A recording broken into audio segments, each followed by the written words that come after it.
A pleasant morning to our dear parents, guardians, Salesian educators, and our Bosconians, especially our young men from grade 10.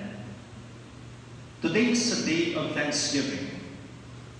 We thank God who has brought into completion what He has begun in you. And this is the fruit of your hard work for the past 4 years. After this, you enter into a new stage, senior high school. Even in the midst of the community quarantine that has passed through all the stages, we have to close this school year with these ceremonies, after this, done in a manner that may have been far from our minds. Do you remember? We began the school year with the mock moving up ceremonies. And I gave some words that time, and then we had no less than one of our brilliant alumni gracing that event with an inspirational message. I'm sure you remember that.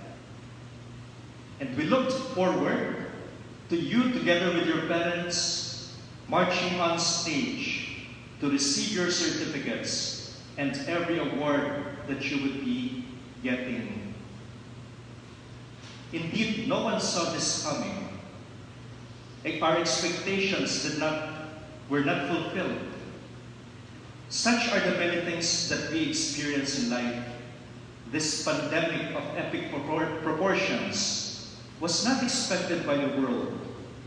And worse, at this point, the end of the crisis is not yet in sight. How do we answer such a difficult problem? You, dear Bosconians, are not foreign to problems that are to be solved, to questions that are to be answered.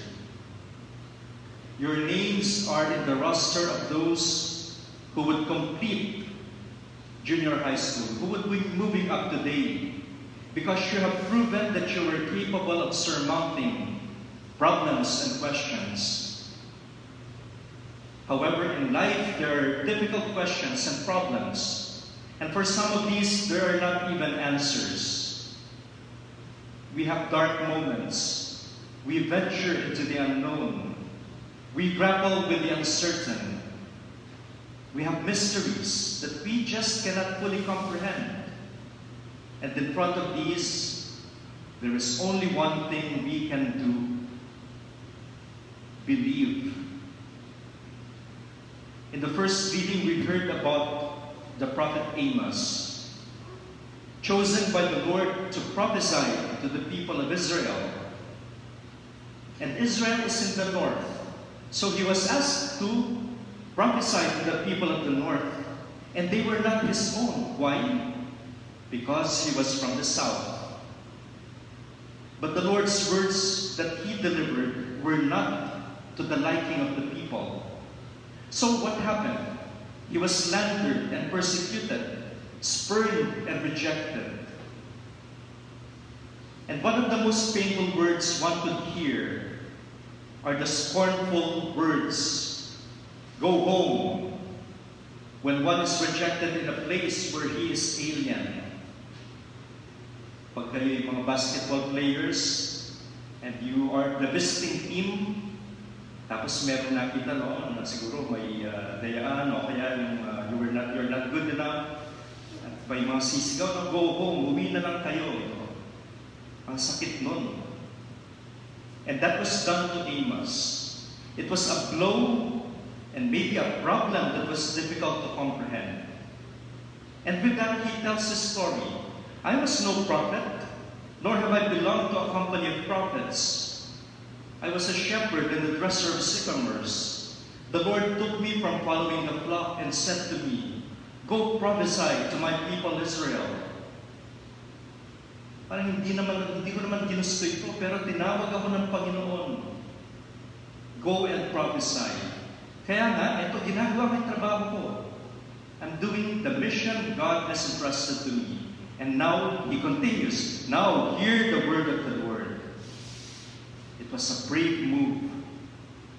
He moved on. Nay, he moved up. The problem of being spurned and rejected was answered by Amos' sticking to the Lord who gave him his mission. He believed in the Lord's words, and nothing would stop him from prophesying. In the gospel, Jesus healed the paralytic. But what astounds us is how he got to be in front of Jesus. Let's read that part. That was the time after entering the boat, Jesus made the crossing and then came to his own town. What was that town? Capernaum. And once he was there in Capernaum, the people brought to him a paralytic lying on a stretcher. Naturally, the paralytic could not bring himself before Jesus, but people brought him there. And that was where we saw the words. Jesus saw their faith. Maybe even beyond the paralytic that he saw. What did he see? The people around him and the faith that they had. They believed in Jesus, and because of their faith, the paralytic was healed. I will not anymore go into the details of the healing, but that's the point. He was healed because of the faith of the people around him. And maybe that's the state we are in. Why are we now in this stage of having completed high school? It's because of the faith of the people around you, of your parents, of your loved ones, of your teachers. And Jesus looks at that faith. Don Bosco's experience as a youth was the same. And when we think about the young John Bosco, it's always connected with the town of Thierry. It's not, it's some kilometers away from the place where Don Bosco was born and where he lived, also far from Turin. But this town of Thierry was very special because Don Bosco lived there as a young person, as a youth, from 1831 to 1841. From his days as a young student to his ordination as priest, from age 16 to 26.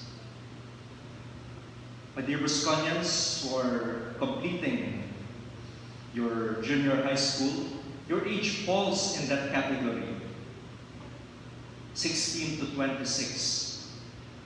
At your age, John Bosco struggled with how he would study when his means were not sufficient. He struggled with having to go to class where he was much older than his classmates. Di ba nakakayali mo? Ang tangkad mo na, mas matanda ka, ang babata na makaklase mo. But then, he worked hard and persevered. He was accelerated. Above all, he believed. Yesterday, I received a message from your principal, Ma'am Badet. She's here with us now, physically, attending this Mass. And she wrote me, sabi niya, Father, ang galing po ng SALT ng junior high school. Kahit po may limitations na gawan pa rin nila, mag-conclude pa rin ang intrams. And then she sent me the link. It was very well done. Ceremonies online, recorded. And she is very proud of you, dear Bosconians. We are very proud of you. This is the prophet Amos in our times, and young John Bosco, and the people who brought the paralytic to Jesus. Despite the lockdown, you delivered. My dear Bosconians, you are at the threshold of another stage in life. Senior high school. And then after that, the story will not end yet. There will be college. There will be work. And then a family of your own, or whatever vocation the Lord gives you. There will be problems more complicated than what you have experienced. But continue believing. You will survive, for your faith will shine. God bless us all.